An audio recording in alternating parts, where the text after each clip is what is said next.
Muito bem, hoje a gente vai falar sobre uma das séries mais pedidas no canal, Kengan Ashura. Pra quem não sabe, é um anime onde empresários organizam um torneio e colocam alguns dos seus funcionários pra lutar. É isso mesmo, cara.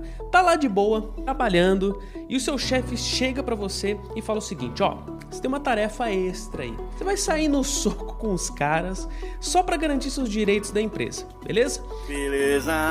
Maluco, né, cara? E aí, pensa o seguinte, parece uma parada muito de ficção assim, mas na verdade, algumas das técnicas utilizadas em Kengan Ashura são baseadas nas artes marciais reais que já existem. É sobre isso que a gente vai falar hoje.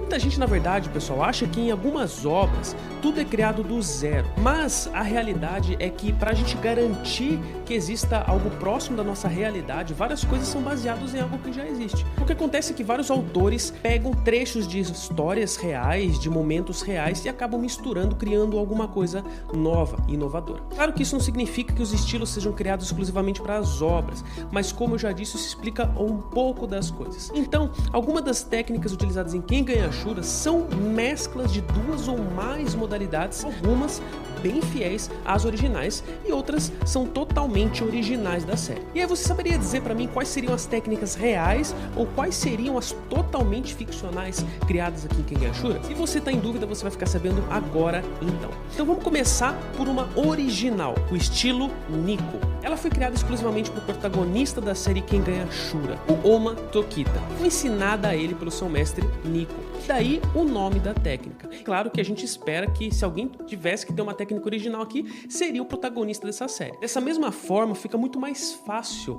justificar saídas na narrativa que contribuem para o desenvolvimento da história. Por exemplo, se existisse um golpe nesse estilo que facilite a vitória do protagonista contra alguém muito forte, tudo isso justifica com, nesse estilo seria possível, nesse estilo seria diferente. Mas será que isso realmente faz sentido? E na história, esse estilo especificamente tem 4 pilares fundamentais.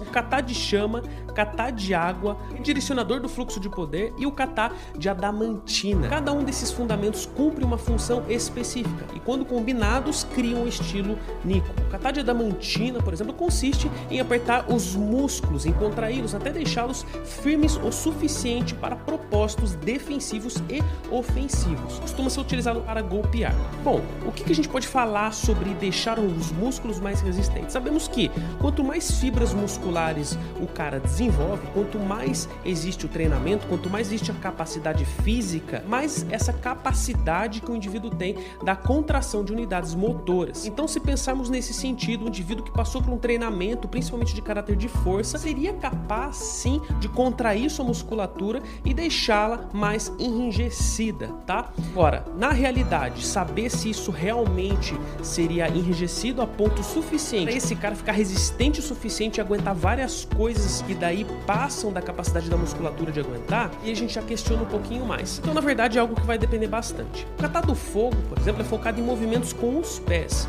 e proporciona uma velocidade, uma agilidade que é fora do normal. O kata redirecionador de fluxo consiste em manipular o fluxo de poder usando poucos movimentos. E dessa forma o usuário vira os ataques recebidos contra o seu próprio criador. O kata de água, na verdade, são técnicas de se agarrar. Ela costuma enfatizar a flexibilidade e os movimentos mais fluidos. Então, somando essas 4 técnicas, a gente realmente tem o estilo Nico. E vocês percebem que, por se tratar do estilo do protagonista em si, foi dado uma grande atenção nesse estilo. Mas isso não significa que os movimentos sejam irreais. Então, eles construíram limitações e explicações para o desenvolvimento do combate desse cara. E dessa forma, mesmo que seja, na verdade, num anime super exagerado, quando a gente vê e entra em contato com Kengan Ashura, a gente tem a sensação de que os movimentos são realistas e são possíveis.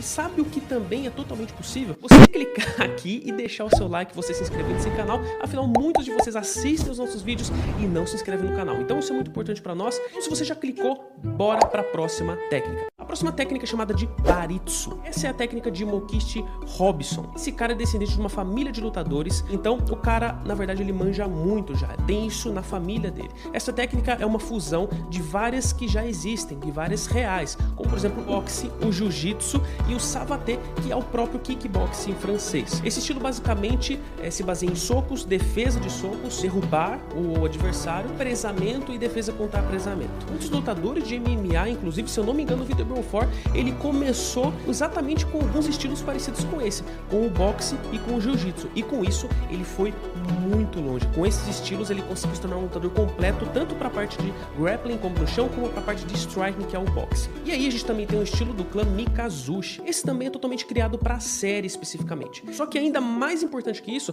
esse daqui é exclusivo para a versão animada da série, pro anime. Ou seja, no mangá a gente não encontra esse estilo especificamente. Os usuários aqui, eles focam mais nas velocidades quando estão a longas distâncias dos seus adversários. Ou seja, surpreendem os adversários e dão golpes extremamente furtivos. Em Kengan Ashura a gente pode ver o Rei Mikazushi utilizando esse estilo. E o cara é tão veloz e tão furtivo que ele, na verdade, é conhecido como o Deus Relâmpago. E além disso, outro estilo utilizado em Kengan Ashura também é o Letway birmanês. Esse estilo aqui, cara, ele foi baseado em artes do boxe indiano e do boxe chinês também. São artes que os monges utilizavam na vida real quando tinha a intenção de se defender. O estilo consiste apenas em combates sem regras e uma violência completamente absurda. Lembra o Muay Thai, mas não foca muito na sua defesa. Quem usa bastante esse estilo em Kengan Ashura é o Caraca, velho, nome japonês é tenso.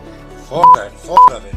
Quem usa bastante esse estilo em Kengan Ashura é o Yoroizuka. Esse estilo, cara, ele é basicamente uma sequência de socos, cotoveladas, chutes, joelhadas, caneladas e essas furtivas cabeçadas também. Somando tudo isso, a gente tem um dos estilos mais perigosos da série toda. Mas aí a gente ressalta que não são só estilos parecidos com a realidade que esse anime se baseia. Para fugir totalmente das limitações da vida real, a gente tem o personagem Ryo Inaba. Ele usa o estilo de cabelos. Já viu que é bem ficção, né? Imagina só, esse estilo basicamente usa os cabelos do cara, do lutador, pra atacar e pra imobilizar o oponente. Olha pra esse, velho. Que cabo escroto da desgraça. Eu disse a você que esse bicho é escroto pra caralho. Que porra é essa de personagem, velho? Como é que os caras criam uma porra dessa? Sempre com movimentos bastante rápidos, bastante furtivos, e o processo para transformar os cabelos em arma parece bem bastante longo. Para usar esse estilo você precisa passar por procedimentos já na sua infância, usando alguns óleos especiais. Aí quando você chega no fim do processo, seu cabelo fica tão duro, cara, fica parecendo aço. Claro que é totalmente impossível você transpor isso para a realidade. Claro que algumas artes marciais utilizam o cabelo, por exemplo, para prender alguns tipos de lâminas, para utilizar ele com algumas lâminas específicas, mas que isso tem muito mais a ver com as artes marciais mais performáticas ou coisas do tipo. Na realidade, em alguns casos muito específicos que realmente poderia ter certa contundência, o indivíduo esconder alguma coisa no cabelo, talvez uma lâmina, ou utilizar mesmo o cabelo muito comprido para desferir um golpe de lâmina, mas mesmo assim fica difícil a gente defender, isso seria transponível para a realidade. Basicamente é isso, pessoal. E aí, vocês curtiram? Em Kengan Ashura a gente tem poucos elementos da nutrição especificamente, mas vários elementos associados às artes marciais, aos estilos de combate, e é uma das coisas que vocês pediram bastante para nós. Se você curtiu algum estilo específico de Kengan Ashura, a gente pode fazer a continuação dessa série aqui, falando um pouquinho mais especificamente